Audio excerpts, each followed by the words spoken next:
Hey guys. All right, let's begin.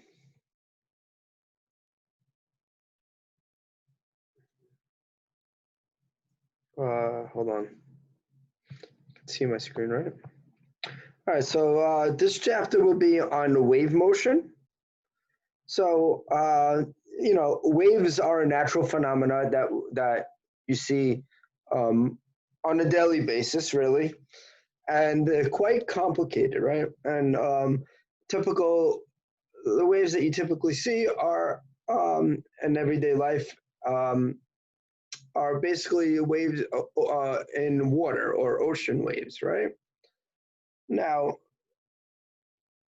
ocean waves are it's when the water rises or lowers um, at a given point, right? And that's what a wave is. You see it on if you're in an ocean, you could feel it, right? When you're at the crest of the wave, you can hardly touch the ground a lot of the times, and then in between the crests, the level is much lower, right? And um, you see the waves traveling, right? You stand in one position, the waves come past you, and then the crest of the wave travels on, right? So, what exactly is a wave, right? Is it the water?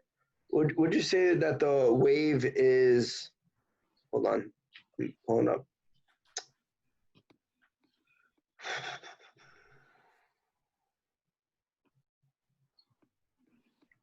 Had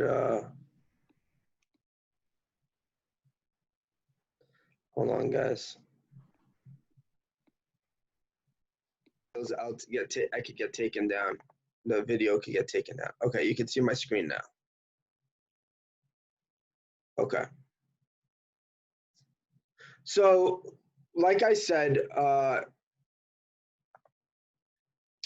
so the wave itself is not actually the material, but what happens is that when you drive a rope, I could probably show this video. I don't think they'll take me down for this. So in here, the guy drives it with one flick of his hand, where it leads to a displacement of the rope. And you can see that this displacement travels, but obviously the pieces of the rope don't move with the string. And this is what defines a wave, is that we have this displacement that travels, but the actual material doesn't travel. So we separate the wave from the actual material that it travels through. And like I said earlier, this is a mechanical wave because it actually moves something that's physical. In this case, it moves the rope. And we separate this from, and we can see the mechanical waves in right here. We can see the water moving up and down and going back and forth, and it's actually this physical displacement. You can see here with your hand, right? Now if I flick my hand once, that's just considered a pulse. But if I keep driving my hand up and down, what that will create is a continuous wave, which kind of looks like this. Now, if you look at it, which, well, not kind of, it looks like this. Now, if I continuously drive it, what happens is that we have this. So let's say if I drive my hand up and down 3 times, I drive it up 3 times and down twice, right? What will happen is that I'll make this wave packet, which is known as a wave packet, and this will travel together down the rope, right? Together.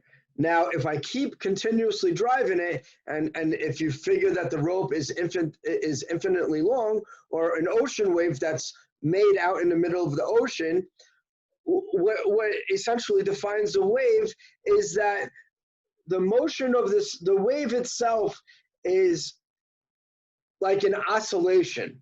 So like how we went over oscillations in the last chapter, where the motion periodically repeats itself. So here it's the same, it's very similar, but not only does it repeat itself in time, and remember oscillations were defined as repeated, this motion repeats itself in time. It's this sinusoidal wave, the sinusoidal behavior that when you record it over time, it looks like a sine wave, right? If I let me pull it up in,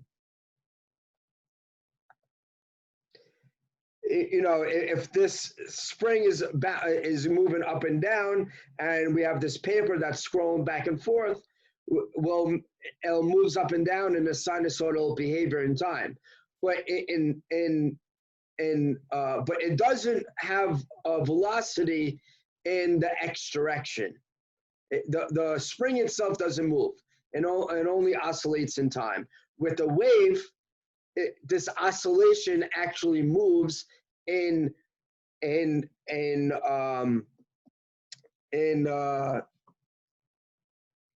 position. So it oscillates not only in time, but it oscillates in distance. So what happens, and this is the whole,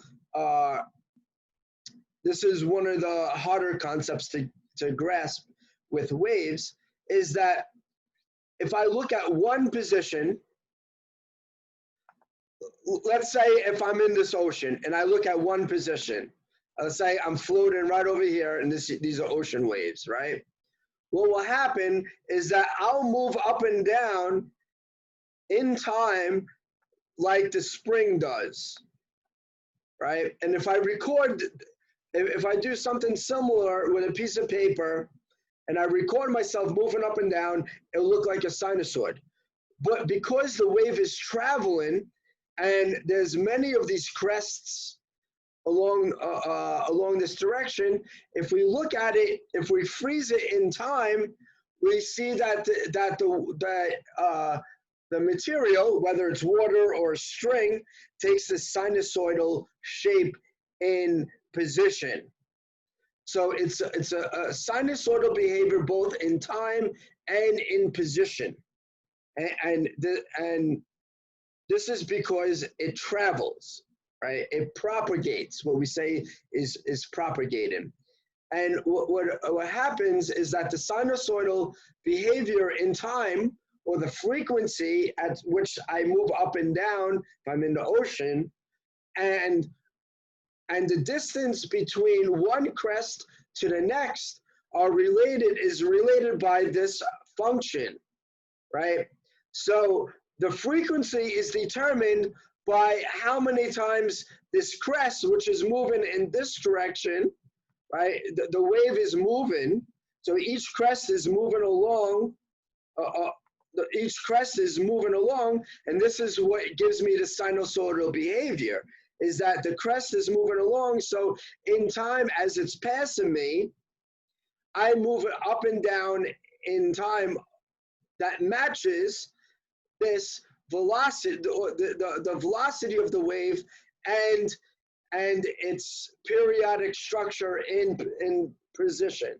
So I'll move up and down as this wave passes me. And these quantities, the speed of the wave at which the propagation speed at which it travels at, and its wavelength and frequency are related by this simple equation, right? Now, if you look at it, frequency, this makes sense. Wavelength is the length from one crest or one phase of the wave, right? You could transfer this into phases, like we were talking about last time, into periodic motion. We could apply it here. From one point from one crest to the next crest, when the wave would quote unquote repeat itself, right? That's a distance quantity. And then how long it takes, how many waves pass me per second, right? That would give me the speed, right? So if it tells me, you know, if the wavelength is in meters, 1 meter, and then there's one wave that passes me in a second, so then the velocity is 1 meter per second, right? Because it's distance over time. So if we multiply the frequency at how many waves pass me in a given amount of time, and the wavelength, that will give me the velocity at which each part of the wave travels at, right? Now, so there's several quantities here. There's the amplitude, which is basically the same definition as the oscillation. How high does the wave reach compared to this equilibrium position as if there is no wave? Then there's the wavelength, the length between each crest, and then the frequency, how many times does the wave pass me in a given second, and then the period of the wave. How long does it take for one crest, for me to have one crest, to go from one crest or trough to the other? And the trough is the lower part of the wave, or the negative amplitude, right?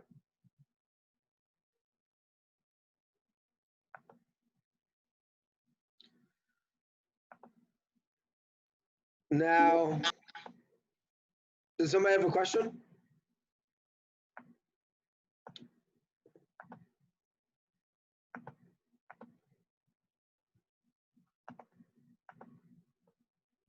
Why is she going? You know when she plays?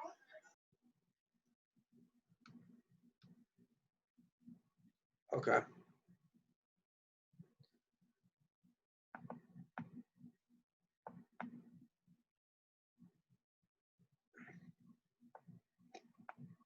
Now you could have now waves are broken down into two types of waves. Now the wave that you're most familiar with are transverse waves, where in the case of water, it's on the surface, and the surface of the water moves up and down, right? Or you could have a compression and expansion. These are longitudinal waves. So if you were ever in the ocean and you felt like you were moving back, forwards and backwards, periodically moving back and forth, this is a longitudinal wave. These are where the water molecules compress together at one point. That would be considered like a trough, or expand and separate at another point, right? Another a longitudinal wave that we're most familiar with is actually sound. So the way sound works, so just imagine a drum head. Now you imagine this drum head moving up and down, right? When the drum head moves up, right, it pushes all those air molecules closer together, and it creates compression. When the drum head moves downward, it creates almost like a vacuum, you can think of. And then the air molecules that are right by the drum head separate from one another, and they expand. And this will create a wave that can travel as well, right? And just imagine a drum head moving back and forth with the compression and expansion. And so these two different types of waves, and they can be described very similarly, right? So here's a picture of the density of the air at different points. So at this section, the waves separate from each other, and over here, the molecules separate from one another, and here the molecules of the air, molecules of the elements of the air atoms come together, right? And you can see it over here with the drum head, right? So there's these two different types of waves.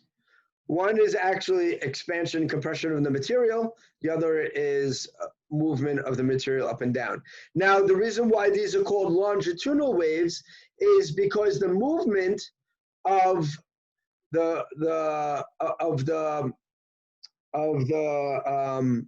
for longitudinal waves, the bottom one, the movement is along the direction of propagation of the wave. So the wave moves from left to right, and so does the material of the system.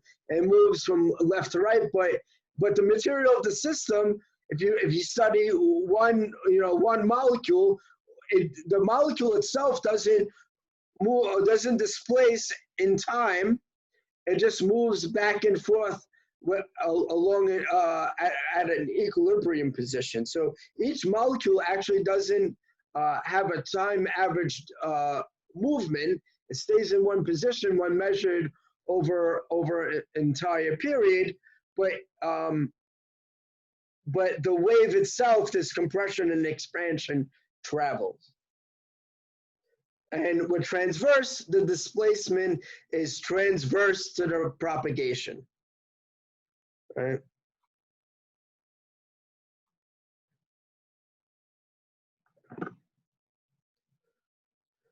Now,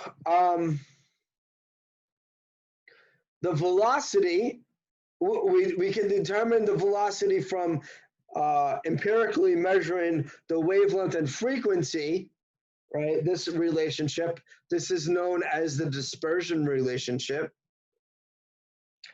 But this does not define the speed. So really, the speed of the wave and its wavelength or the speed of the wave and one of these other properties determines the other property. So if I know the wavelength and the speed, that will determine the frequency. The speed itself actually depends on the material system. And here, it's given by, for a wave in a transverse wave on a chord, it's given by the square root of the transverse, of the tension divided by the unit mass per length. So how much does the string wave weigh per unit length? It's like a linear density, a density along one dimension, right? It's just the mass divided by mass of the string divided by its length, right? And the way they describe it is using this simplistic model where you have the tension and then there's this force from my hand lifting the string up, and it creates a velocity in the vertical direction. And because of this, we can relate the two forces. So the total force consists of the tension, which is perpendicular, and the displacement and the vertical force provided by my hand upwards. Now, the assumption here is that the vertical displacement is rather small, or the vertical velocity at which it moves up and down is much smaller than the speed at which the wave travels. And you can relate these two by these ratios of the triangles. So we'll have the two force components plus, and then this will create you could create a triangle out of the two force components just from vectorial analysis, and you can relate this to the velocities, the velocity of the displacement upwards, and the velocity of the displacement downwards, and you get this this ratio equality over here. And then they solve it, and you get this quantity up here, right? I don't want to focus on this derivation too much. The most important thing here is knowing that the velocity is the square root of the force of tension over the linear density, the mass of the string per unit length. And these equations will turn out very similar in different materials. So these are the velocity of longitudinal waves. I'm not going to give this to you on the test, and I'll we didn't. This is based on chapter 13, which we didn't cover yet. So again, the most important thing is that the velocity is related to these terms. And you can see that it has a similar form as the transverse wave. So we'll skip over this velocity of wave in a fluid. So an earthquake is a type of wave, right? It's where the crust kind of, where the two pieces of the crust come together. And what happens is that normally these two pieces have stuck together through static coefficients of friction. And then once the force builds up and it's much greater than the coefficient of friction, they separate, and then it becomes the kinetic, and it kind of displaces and it creates a longitudinal as well as a transverse wave.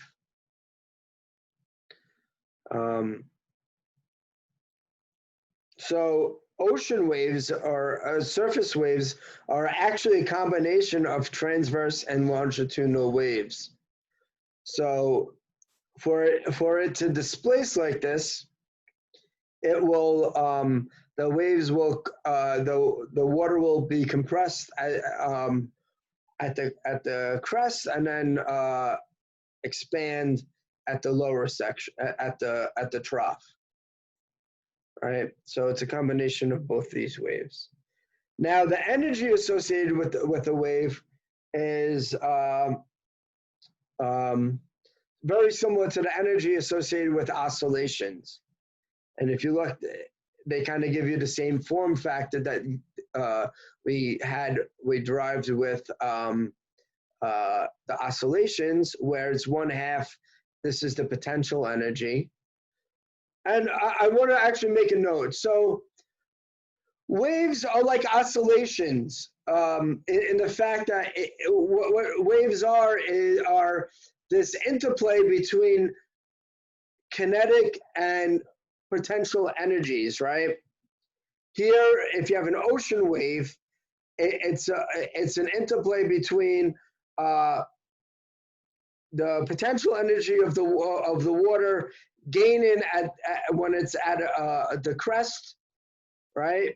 And then it has a high gravitational potential energy, and then as it falls back down, as it displaces back down to the trough, it will gain kinetic energy in the vertical direction, and that kinetic energy will be transferred into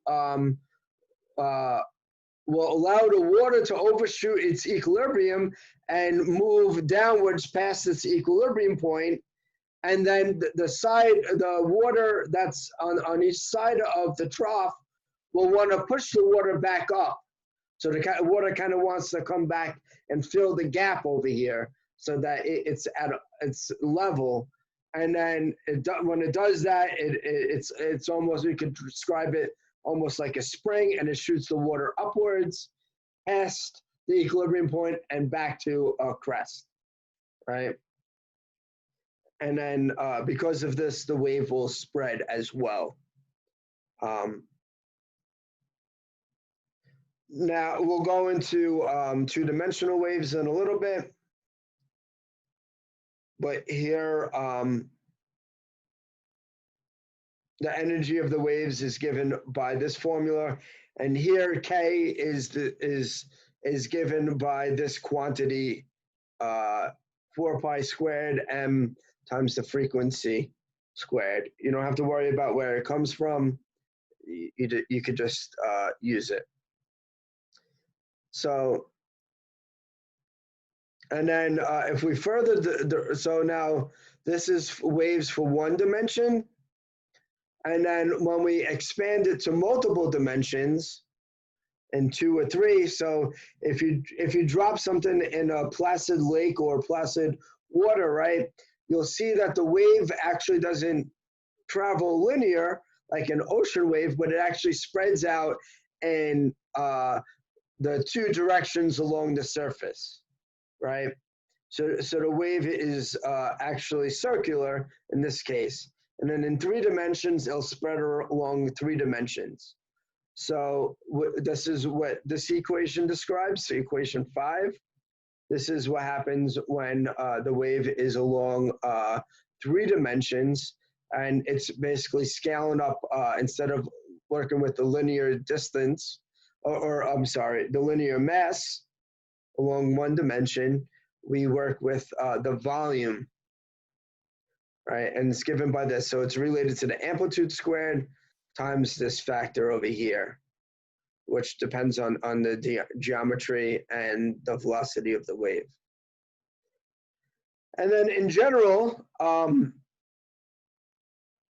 you could, what happens with this wave moving, it's actually a transfer of energy, right? This wave transfers this displacement, which in an ocean wave corresponds to gravitational potential energy.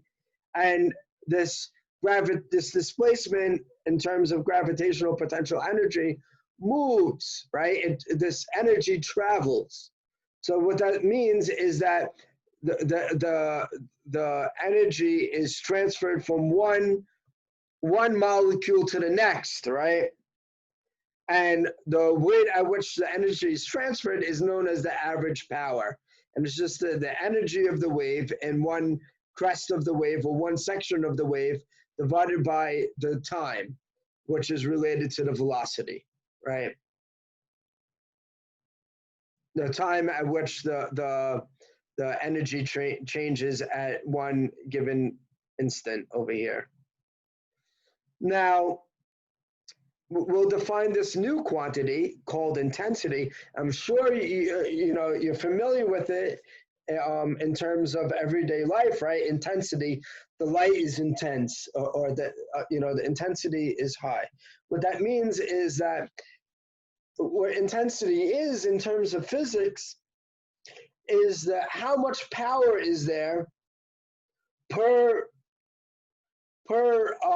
area, right? So in one dimension, right, the energy travels, in a certain amount of time, right? But how much of the energy, and that's power, but how much of this power is distributed along this this area, right? So it's the power divided by the surface area, which is given as S. Now this is the cross-sectional area perpendicular to the velocity. So I sample the power at a given point, at a given unit surface area, and then I scale it up to how wide that wave is, right? And that's the intensity. Well, I'm sorry. The power is, I said it backwards. So the power is the total power through the entire surface, right? And the intensity is the power through each section of the surface, right? And the point with the power is that this is the power per unit area. So so when you're in the ocean, right, or let's say there's a wave breaking on the shore, right, and in the end, it transfers the power to that piece of the coastline, right? The total power of the wave is the total length of whatever wave that you're studying.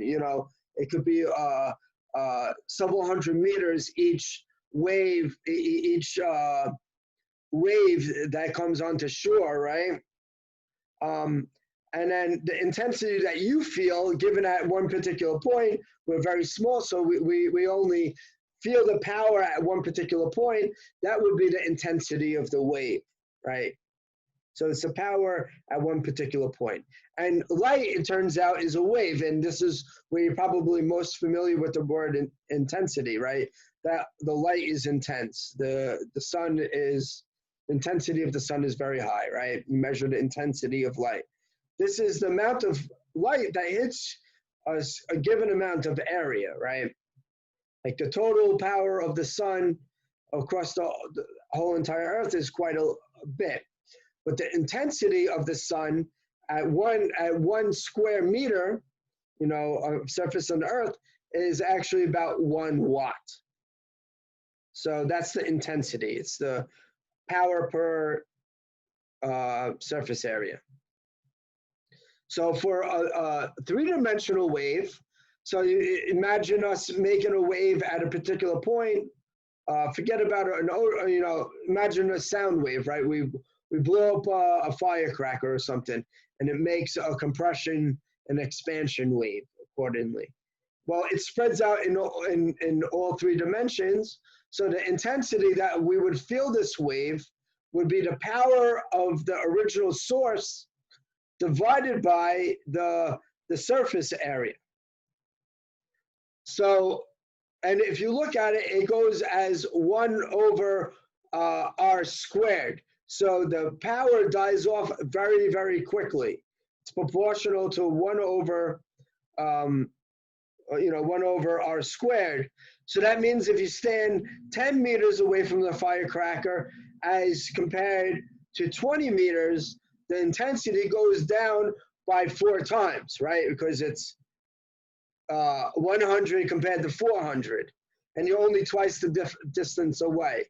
So it may not seem like you think it would scale linearly, but it's actually the square, right? So, and this is and a 3-dimensional wave in this case is known as a spherical wave, because it takes because each crest and trough takes the shape of a sphere, right?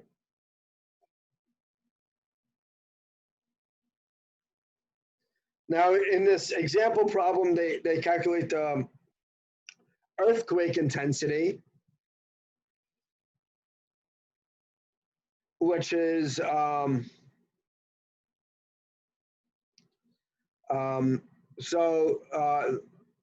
read the problem. The intensity of an earthquake P, a P wave is traveling through the earth, detected at 100 kilometers from the source is this much. So this is the intensity, watts per meter squared, or power per meter squared. What is the intensity of the wave detected at 400 kilometers from the source? Well, it scales as 1 over r squared. So you take the areas, right, over here. So the intensity, so the intensity at 1 times r1 squared